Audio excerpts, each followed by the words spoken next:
Ano po? Kaya dito meron po pinakita ang ating Panginoon dyan. The very last message in the Old Testament is the very first message naman in the New Testament. No? So, mapupunan niyo po, mga kapatid dyan, na yung ating ang Old and New Testament was separated by 400 years. Napakatagal po, no? Kaya yung last message ng Old Testament at first message ng New Testament, very interesting po siya. Very interesting, mga kapatid. Bakit po siya naging very interesting? Kasi yung huling habilin ng ating Panginoon ay patungkol sa pamilya. At ang kauna-unahang habilin niya po sa New Testament, tungkol pa rin sa pamilya. So sa madalit sabi, ang pamilya po napakahalaga sa ating Panginoon. Amen? Bagamat ngayon po sa ating panahon, medyo hindi na po ganon kahalaga ang pamilya po, no? Kasi nga, because of mobility, mga kapatid, pag dinabi ko pong mobility, yung mga miyembro ng pamilya nagkakahiwa-hiwalay na meron pupunta sa abroad, meron pupunta sa ibang lugar. Tayo pa naman mga Pilipino, mga kapatid, very strong ang ating pong family ties. Amen? Napansin niyo po ba yan? Hanggat yung mga magulang natin, kung maaari, kahit yung mga apo hindi lang sa tuhod, sa talampakan na siguro kung kaya niya ilagay sa isang compound, doon lang tayo lahat. Hindi po ba? But because of mobility, makita po natin na hindi na po ganon nagbago. Laging dahilan is economy. Hindi po ba?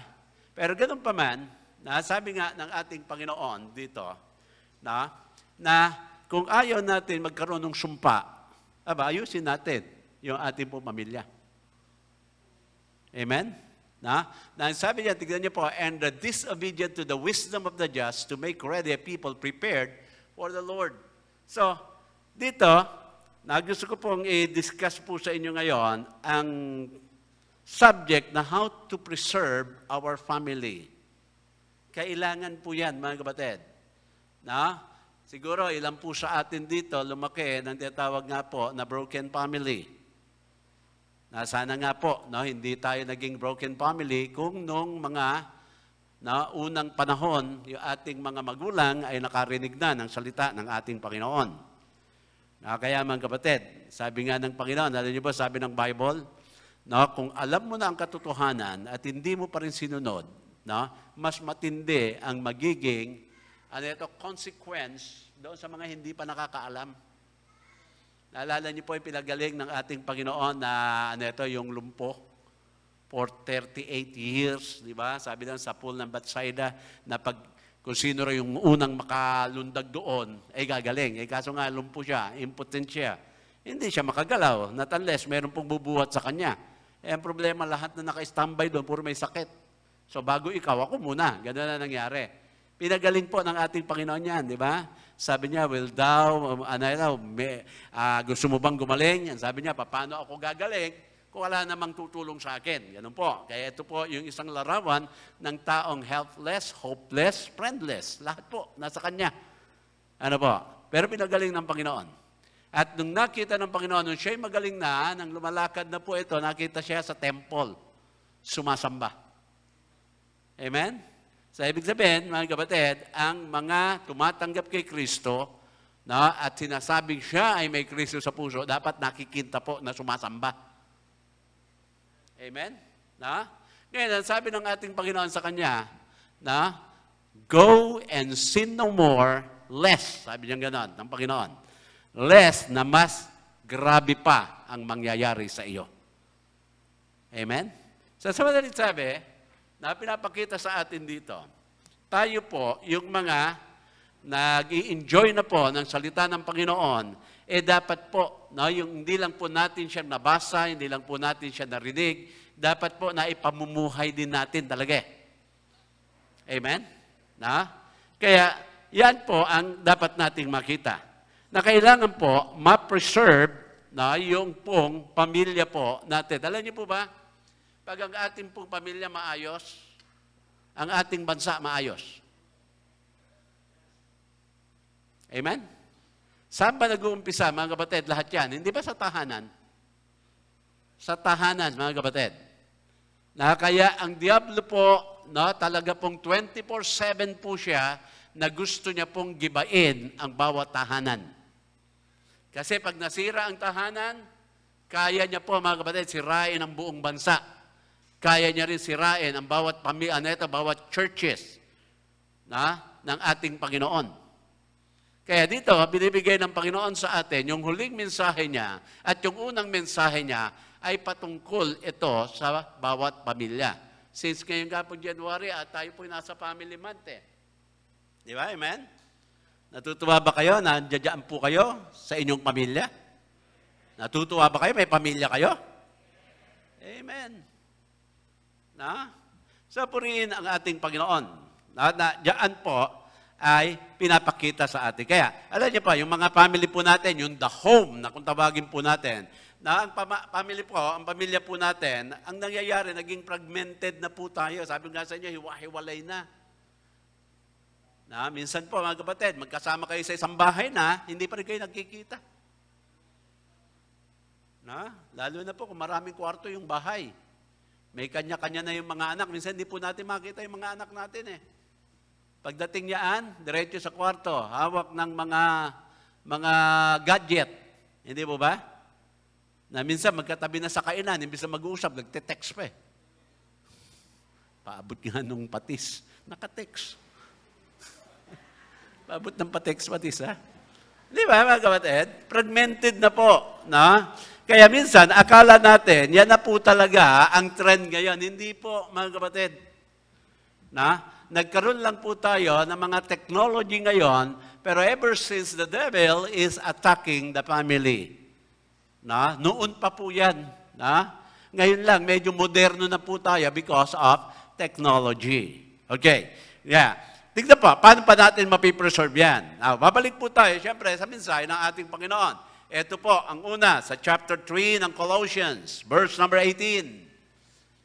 Colossians chapter 3 verse 18. Wives, submit yourselves unto your own husband as it is fit in the Lord. Okay. Una po, naka-address, mga kapatid, sa mga wife.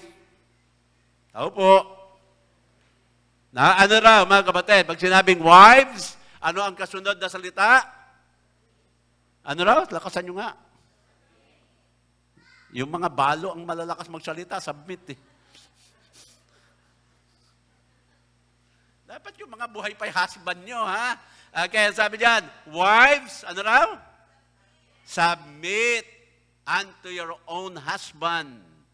Sabi sabihin, dito po, isa po na sinasabi ng Bible para ma-preserve is yung submission ng wife sa kanyang husband. Ano po?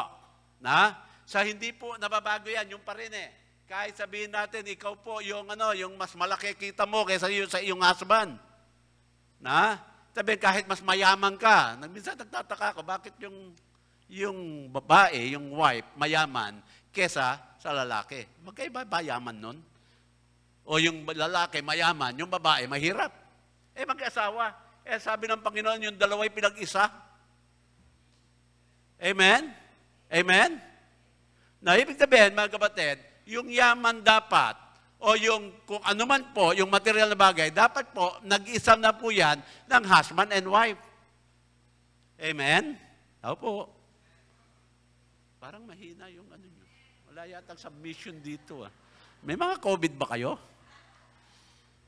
Pwede naman kayo sumagot ng amen, basta naka-face mask lang. Anyway, yung po sabi, tignan po natin sa verse number 19. Husbands. Ito naman yung para sa atin. Ano ang sabi, mga husband? Husband? Anong kasunod? Yung mga wife ang sumagot, hindi husband. Dapat pala kanina, yung wife, submit. Husband pala dapat sumasagot doon. Ngayon naman, sabi dito, husband, love your wives. Tignan nyo, ang kasunod, and be not bitter against them. Alam niyo po na nabasa ko yan, naging pala sa isipan ba sa akin? Bakit magiging bitter yung husband doon sa kanyang wife?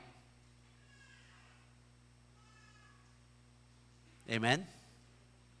Di ba? Yun po husbands, love your wives, uli, and be not bitter against them. Samantalang, kay wives, wala namang ganon.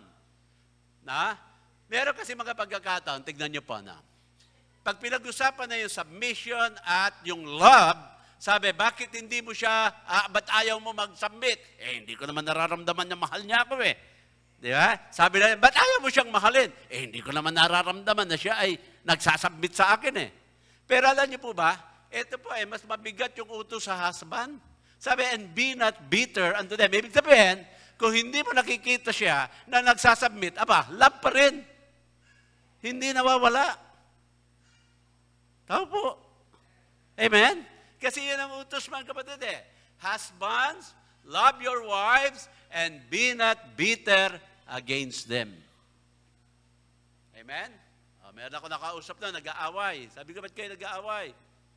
Sabi ng misis sa akin, kasi po ito, sinasabihin ako tanga Sumagot yung husband, sabi, tanga ka naman talaga nainis ako. Sabi ko, bira asawa mo, sabihan mo ng tanga.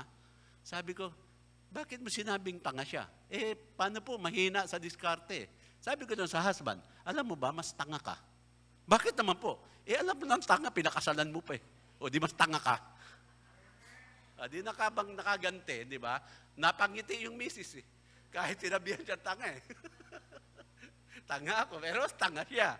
Ayan po mga ganyan po mga kapatid Kaya, sinasabi po dito, dalawa lang. Tignan nyo Sa mga misis, mag-submit. Sa mga mister, magmahal. At wag daw magiging bitter against them. So, meron pagkakataon talaga na magiging bitter ka sa iyong misis Yung nga lang, ang utos sa'yo, mahalin mo pa rin Di ba? Balikan niyo po yung sa wives, sa 18. Tignan niyo po, wives, submit yourselves unto your own husband as, sabi niyan, it is fit in the Lord. Amen? Ibig sabihin, yun ang gusto ng Panginoon. Na hindi maaari yung magdadahilan ka kung bakit ayaw. Hindi po. Yaan ang sinasabi ng ating Panginoon. Kung ito, it is fit in the Lord, sabi naman sa husband, mga kapatid, and be not bitter against them. Amen? So alam niyo po, mga kapatid, tignan niyo po.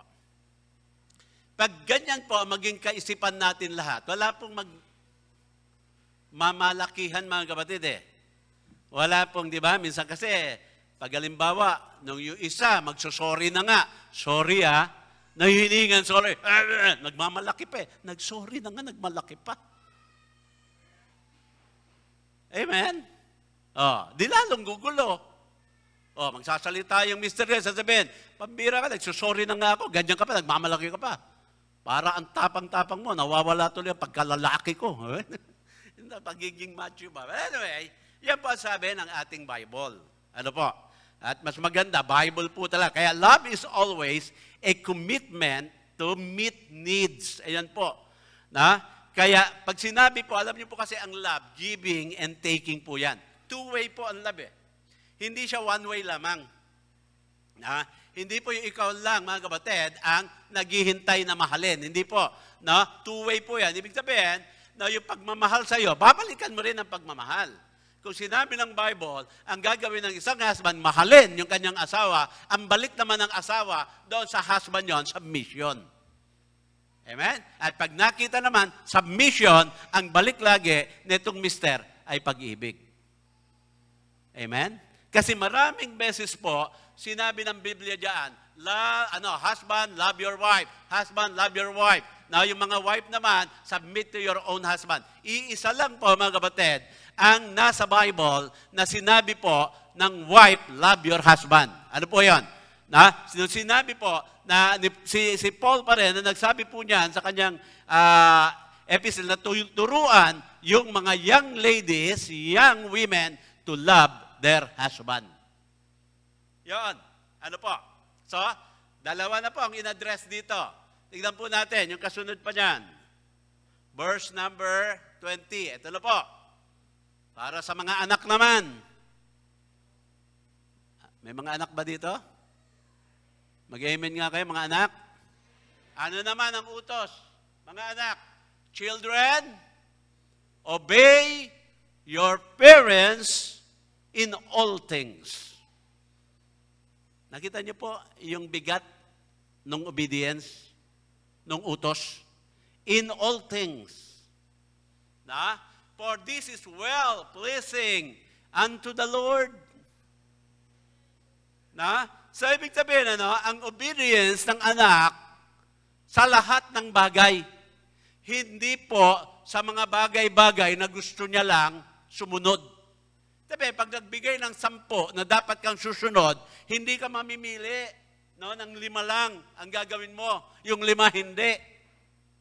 Na? So, dito, pinapakita po sa atin. Kung sa wife is submission, sa husband is love, sa mga children naman is obey. Sino raw? Your parents. Meron pa ba kayong nag-o-obey ng parents ngayon?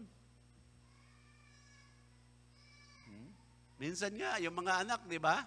Sinisigawan na yung kanilang mga magulang.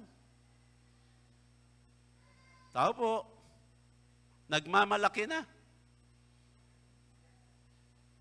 Now, kahit ikaw ang bububuhay sa mga magulang mo, wala ka pa rin karapatan sigawan ang iyong magulang.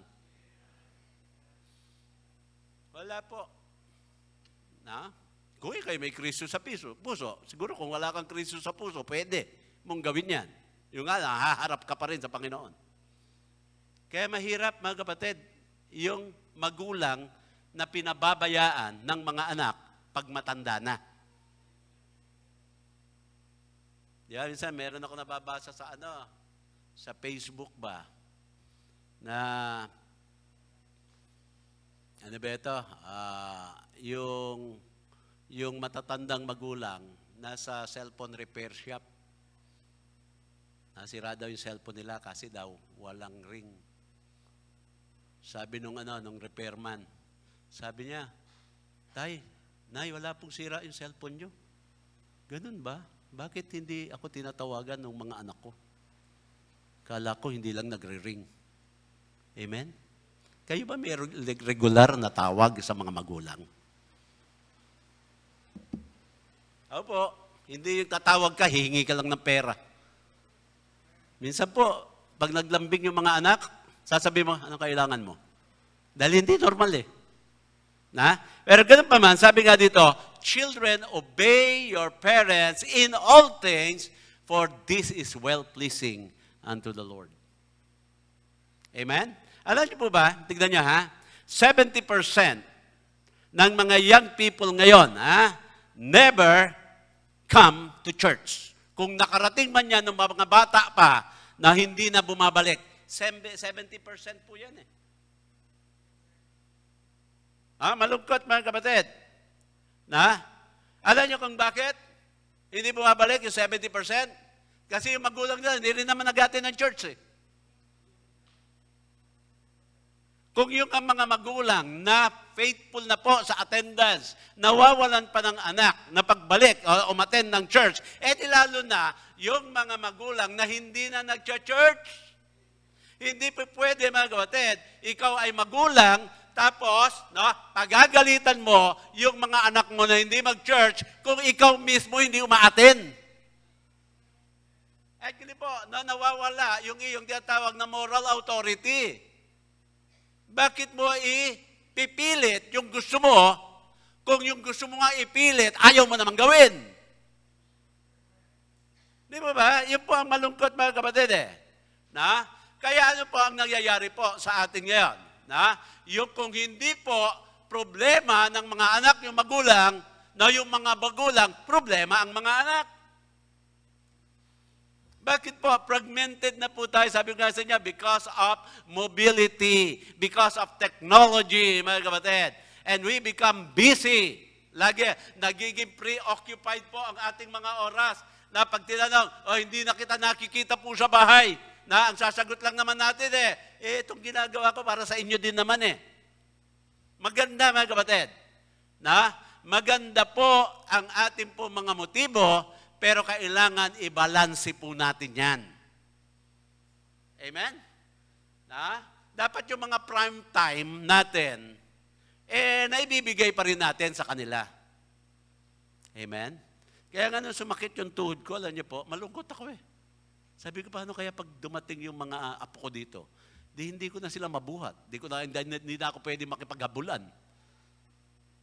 Di ba? Amen? Anong gagawin nila? Na? Upo ka sa wheelchair, tutulak ka na lang nila. Amen? Na? Kaya yan po ang pinapakita po sa atin dito. At ano pa? No? What is done in the home is also done in the church, no? At yung mga community natin. Then later on, nandoon na po yan sa ating pong mga nasyon. Ayan, lumalabas na po eh. Ha? Kaya malungkot po, mga kapatid dyan. Okay, tignan po natin ang mga ilang dahilan. Meron akong isinulat po dito. Sige nga, tignan natin yung ating outline. How to preserve our family. Okay. Na? Una po, tignan po natin yung the fall of the Roman Empire. Na yung Roman Empire, mga kapatid, ito po ay sabi natin, sila po ang pinaka-powerful empire during their time. Pero bumagsak din sila eh. Na? Tignan niyo po ang dahilan. Una po, ang dahilan niyan, the rapid increase of divorce. Ibig sabihin, naging fragmented na po ang bawat pamilya na nagkakahiwa-hiwalay na ang mag-asawa, talaga pong napakabilis. Na parang yung home, hindi na talaga mahalaga sa kanila. Second po, na dahilan, yung higher taxes ng Roman Empire, pero deficit spending. Na, gastos ng gastos, pataas naman sila ng pataas ng tax para tustusan. Yung nga lang, mga kapatid, wala na nangyayari. Taas lang ng tax. Tapos, gastos naman na wala naman sa kanila. Hindi nila hawak yung pera. Okay, pangatlo, the mad craze for pleasure. Di ba? Last day na po, na ano yun, di ba? Sinabi rin ng Bible, ni Paul kay Timothy, in the last days, yung mga tao will be lovers of pleasure, more than lover of God. Ang pang-apat, ito po, building of armament when the enemies were within. Gawa ka ng panglaban, yung pala, ang kalaban mo, nasa loob na. Alam niyo po ba yung Wall of China? Kaya po itinayo doon para proteksyonan sila. Para yung kanilang mga kalaban, hindi makapasok. Saan dumaan, mga kapatid, yung mga kalaban nila? Di sa gate. Hindi nila inakyat yung Wall of China.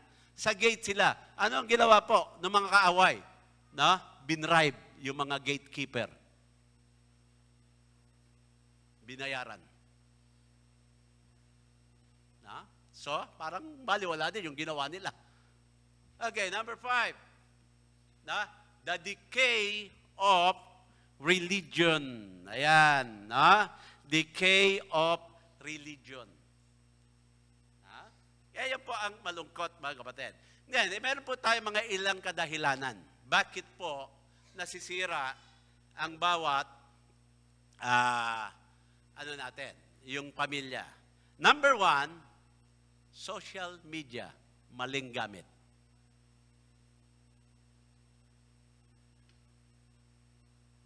Wala nag-amen. Amen? Social media. Alam niyo kung bakit? Hindi natin masaway yung ating mga anak. Kasi ikaw rin gumagamit.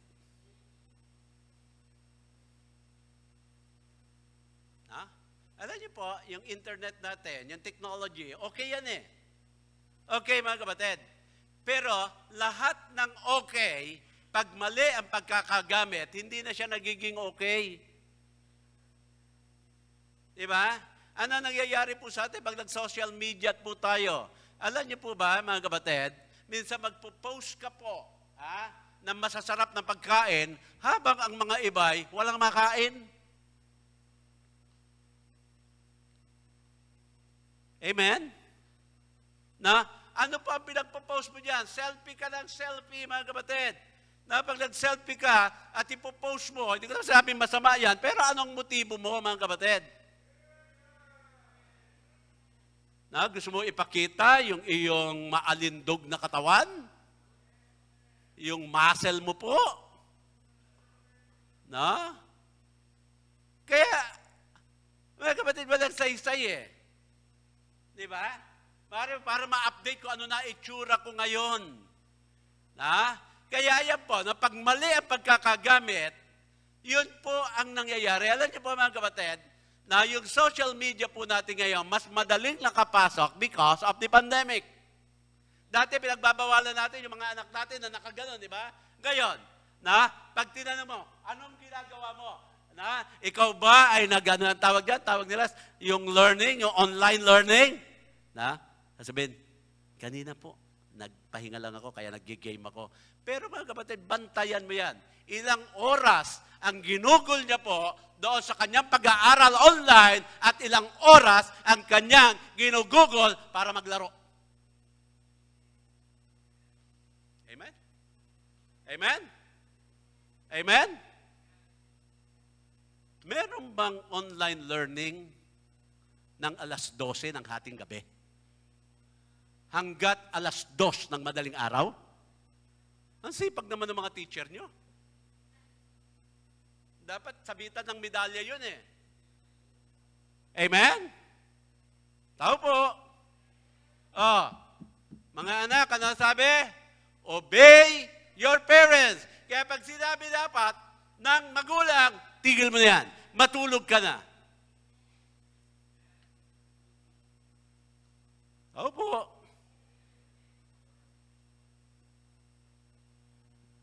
Pag sobra ba itong magulang, uy, napakasipag naman mag-aral ng anak ko. Alas 12, hanggang alas 2, gising pa rin. Na? Kaya alas 12 na ng tanghali, tulog pa rin. Huwag niyo gisingin, hayaan niyo lang matulog. Kasi pagod sa pag-aaral. Sa online. Tao po, di ba? Oh, ano po? Yaan ang sisira ng ating pamilya. Sana kung call center, ano ka, nagtatrabaho ka sa call center. Na? Hindi po mga kapatid eh. Kaya napakalungkot, ito po, napakadali na pumasok sa atin. Actually po, hindi na siya parang nagpupumilit, pasok agad. Na? Kaya yan po, pinapakita sa atin po, na pag mali ang pagkakagamit natin dyan, then it will destroy the family. Amen? Pangalawa, yan, abortion. Na yung mga teenage pregnancy. Di ba ba? Yung baby, yung ating po mga baby are now having babies. Di ba ba? Amen? Baby pa siya, pero magkaka-baby na siya. Yun po malungkot mga kapatid eh. Na? Kaya dahil baby pa siya, nagkaanak siya, hindi niya kayang alagaan yung kanyang anak, na kaagaw niya pa yung kanyang anak sa ice cream. Saan ang gagawin solusyon? Abortion. Na, sasabihin nila, total, dugo pa lang naman yan, total, wala pa. Mga kapatid, pag ang buhay, nag-uumpisa yan doon sa yung pag ikay nabuntis, buhay na kaagad yun. Amen? Sana nangyayari po. Tignan nyo, ha? Pag sinabi po yung abortion na yan, yung morality po ng ating pong ng ating bansa, bumababa eh. Amen? Naalala ko nung araw, pag sinabing taga-Olonga po ka na babae, mababa ka agad ang tingin sa iyo. Pag sinabing taga-Bukawi ka, ang tingin sa iyo, nagtatrabaho ka doon sa mga kabaret ng Bukawi at pero hindi naman lahat, mga kapatid. Pero naiwan po, sa parang isipan ng mga tao na yung mga lugar na yan ang mga lugar ng mga kabaret, ng mga nightclub. Kaya pag nandiyan ka nakatira, kahit marangal at malinis kang tao, Lalo na kung babae ka, aba nag-iisip ka agad, o ito yung taga-Olonga po to. Amen? Oh. Ganyan din mangyayari sa ating bansa. Pag sinabing Pilipino, hindi ka na magiging proud na Pilipino. Amen? Kaya ako, ayokong maging ayokong maging Amerikano. Ayokong maging Canadian. Ayokong maging Inchik.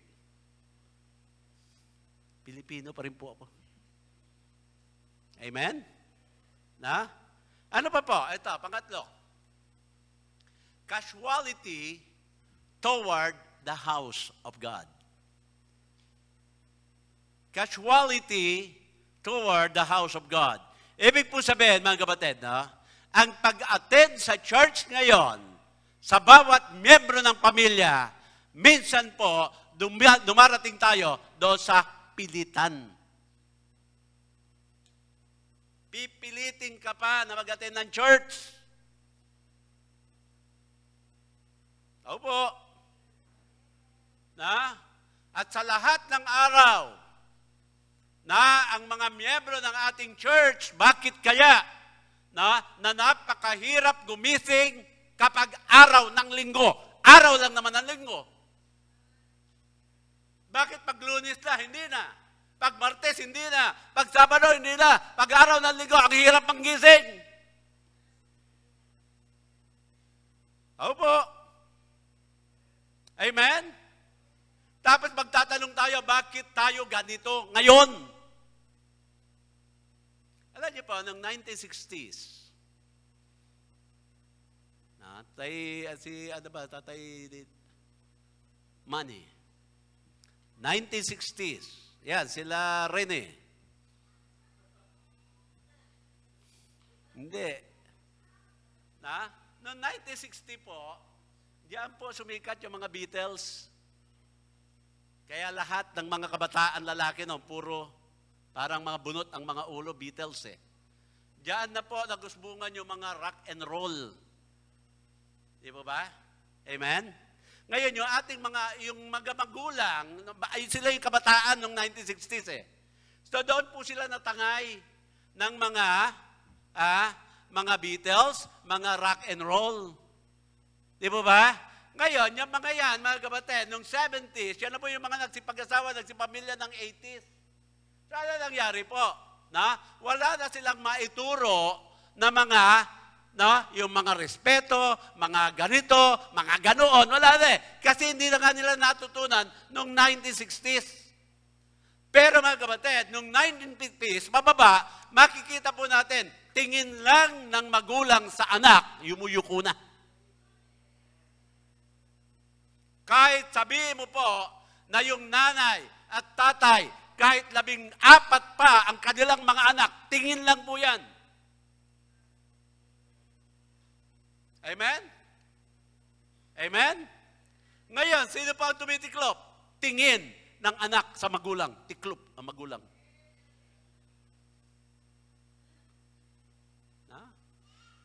Wala na po eh. Kaya dapat, ibalik natin sa church eh.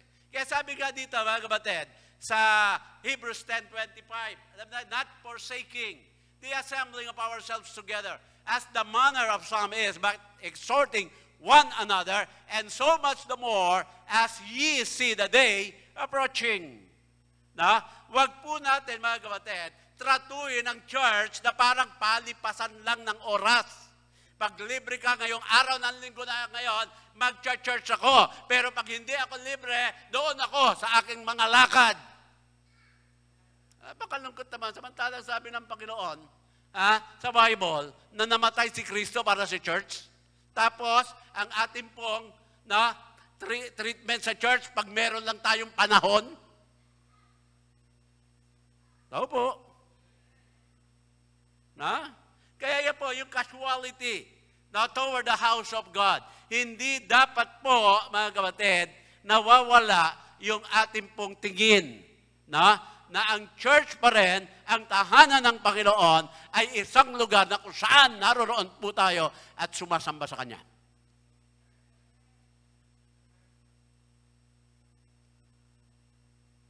Pangapat, there is no more spiritual discernment. Hindi na po natin alam kung ano ang tama at kung ano ang mali.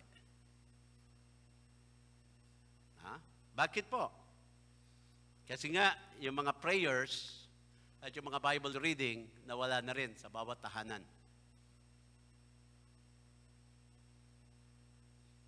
Alam niyo po ba, everyday, yung iba sa inyo nakakatanggap ng aking text. Higit 100 po kayo nun. Hindi po send to many yun. Individual ko pong sinisend yun. Inaabot ako minsan ng higit mga 45 minutes, 30 minutes, para lang yun. Na, bukod pa po doon sa paghahanap ko ng verse na alam ko mangungusap. Kaya maaga pa lang uupo ako. Ha? Maghahanap ako ng verse. Na, salamat naman doon sa mga nagre-reply at nagpapasalamat. Doon sa mga hindi naman, okay na sa akin basta binasa nyo.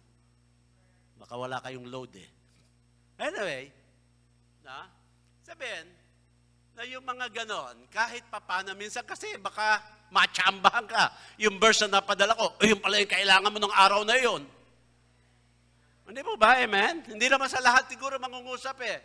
Pero minsan machachambahan ka po, aba, na, everyday po yan. Minsan, hindi ko malaman kung baka bigla ako may lakad na maaga, medyo tanga-tanghali ko na. Bakit po mga kapatid? Kasi lagi dapat na yung spiritual discernment natin hindi nawawala sa bawat individual na mananampalataya at sa bawat pamilya ng mga mananampalataya. Amen? Hindi ba nung tayo nasa luma pang pananampalataya, may mga altar nga kayo na hindi nyo nakakalimutan tirikan ng kandila? Tama po? Oh, bakit doon naitama na yung pananampalataya mo? Aba, nakakalimutan mo na yung mga ganoon. Panglima, infiltration of poor choice of friends.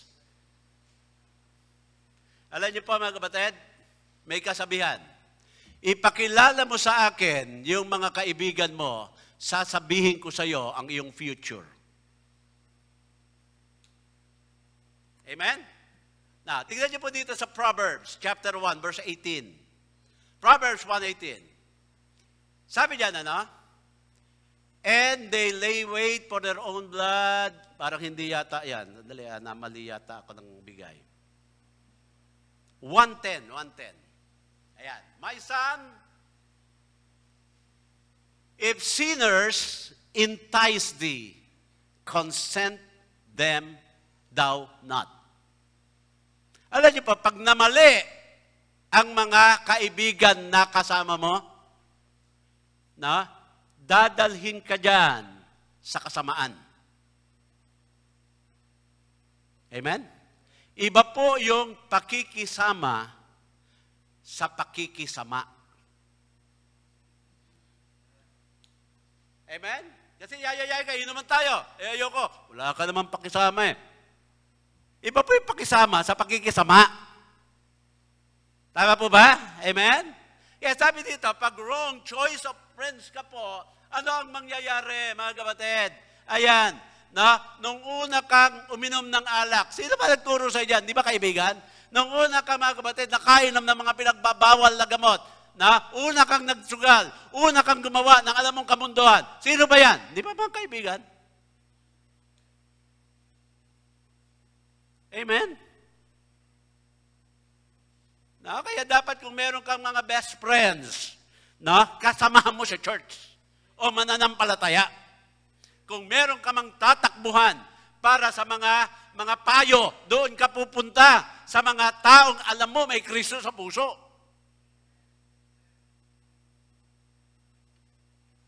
Then lastly po, last point, ito po. Very little pastoral authority. Amen? Amen? No? Ako po, hindi ko po makonsider kung yung aking pastoral authority very strong sa inyo eh. O mahina pa rin eh. Kasi may sumasablay pa rin eh. Di ba, amen? May sasablay pa rin. Na ano ba yung gusto nyo? Sabi nga, no? Yung bawat pagkakamali mo, palo agad. Nasabi nga dito sa Hebrews 13:17, obey them that have the rule over you. Submit yourselves, for they watch for your souls. Alam niyo po ba, pag meron pong mananampalataya, dito po, na ako ang pastor, sumasablay, mananagot ako sa Panginoon eh. Yan sabi, for they watch for your souls as they that must give account. Minsan mga kapatid, na, yung pagsablay, gagawin mo lang eh, for sa pagsarili bang ano, na ma-please mo lang yung sarili mo. Pero hindi mo iniisip na mayroong mananagot sa iyo eh, na wala namang kinalaman eh. Pero mananagot. Amen? Ano ang binaliwala mo? Yung sinabing, obey them that have the rule over you and submit. Yun po eh. Di ba? Ikaw, ano po, gagawa ka ng kamalian? Opo, nasatisfy yung laman mo. Saka mo lang mararamdaman na mali ka pag nakikita mo na yung consequence nun. Pero habang ginagawa mo yan, wala kang nararamdaman, puro pagbibigay lang sa gusto ng iyong laman. Yun ang nagiging problema. Di ba? Kaya nasabi po niya, ito ba ang gusto niyong gawin dyan? That they may do it with joy and not with grief, for that is unprofitable for you. Gusto ba natin dito lagi paluan? Hindi naman eh. Hindi mo ba? Amen? Tama po. Na? So, pag gano'n na po ang nangyari diyan, ano? Ang pastor, hindi niya na pinakikinggan. Alam niyo po, merong mga pagkakataon na ang bawat pamilya mas nakikinig sa pastor kaysa daw sa authority ng kanilang tahanan. Eh. Pero paano? Pag hindi ka na rin nakikinig sa pastor, kanino ka pa makikinig? Alam nga naman, makinig ka kay mayor, kay konsehal. Amen? Amen? O makinig ka sa mga horoscope mo na binabasa mo araw-araw na hindi naman na dapat. Amen? Kaya mga kapatid, tignan nyo. Pag nagkaroon na tayo dito, na binabaliwala na po yung pastoral leadership, yung mga submission, at yung mga obedience na yan, wala na, babaksak na ang bawat pamilya dito. Amen? Kaya minsan, dapat maunawaan nyo, bakit ang mga pastor, pakialamero? Hindi, kaya huwag nyo sasagutin yung pastor, bakit ka ba nakikialam? Wala kang pakialam sa buhay ko. Pananagutan ka namin eh. Dapat makialam lang kami. No? Kaya bakit ako very strong sa mga kabataan dito? Bakit? Kasi pag nagka-problema kayo, hindi naman namin kayo pwedeng iwan. Problema din namin eh. Diba? Kaya nakikialam na kami bago pa lang maging problema. Ngayon, kung ayaw nyo magpasubmit, ay di umalis kayo. Maghanap kayo. Sundin nyo yung gusto ng laman nyo. Pero ito ang sinisiguro ko sa inyo, babalik din kayo dito eh. At sasabihin nyo, Pastor, nagkamali po kami. Church, nagkamali po ako. Pero okay, mag-alala, pag bumalik kayo, tatanggapin namin kayo. Pero bakit kailangan pa kayo humantong sa ganun? Dapat hindi na. Di ba? Amen? Makita mo na kaagad yung mga hindi magandang maaaring mangyari. Amen? Amen? Di ba napakaganda mga kapatid? Ng ating pong makikita na kung ano yung kauna-una, kahuli-huli ang mensahe ng Panginoon at ang kanyang kauna-unahan na mensahe po after 400 years ay patungkol pa rin sa pamilya. Kaya mga kapatid, ang material, hindi lang po yaan ang magbibigay ng kasiyahan sa ating po pamilya. Huwag niyong sabihin dahil mahirap kayo, malungkot kayo o magulo kayo. Hindi. Hindi po. Yung tamang relasyon natin sa Panginoon at tamang relasyon sa bawat isa. Amen? Kaya magmahalan kayo, magkakapatid, magmahalan kayo. Yung wife, submit. Husband, love. Children, obey. Tatlo lang naman yan. Submission, yung love at obedience. Maayos yung ating pong pamilya. Tayo pong lahat ay tumaya.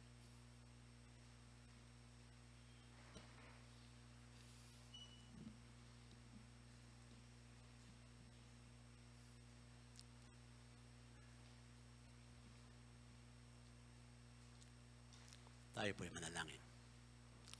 Mapagpala namin Diyos, salamat po sa inyo. Salamat, Panginoon, sa paalala sa amin, sa inyo pong salita. Sabi nga ng awitin ng aming pong God's Heritage, hindi po kayo nagkakamali. Kaya hindi po kayo nagkamali na ilagay po kami sa amin pong kanya-kanyang pamilya po ngayon.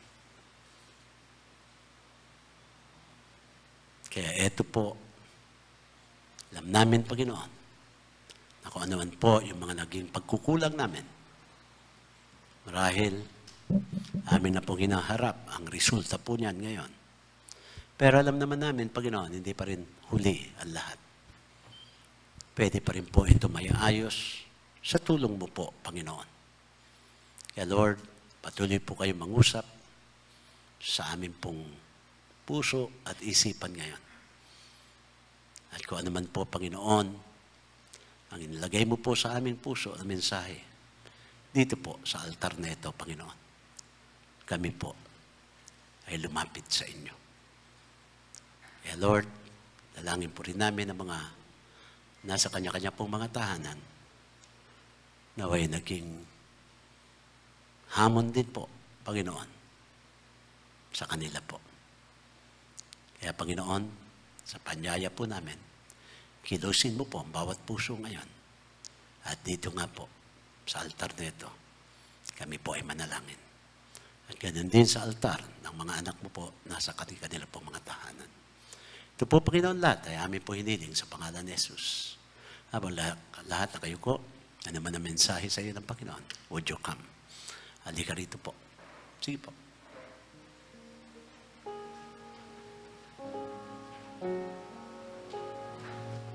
Sige.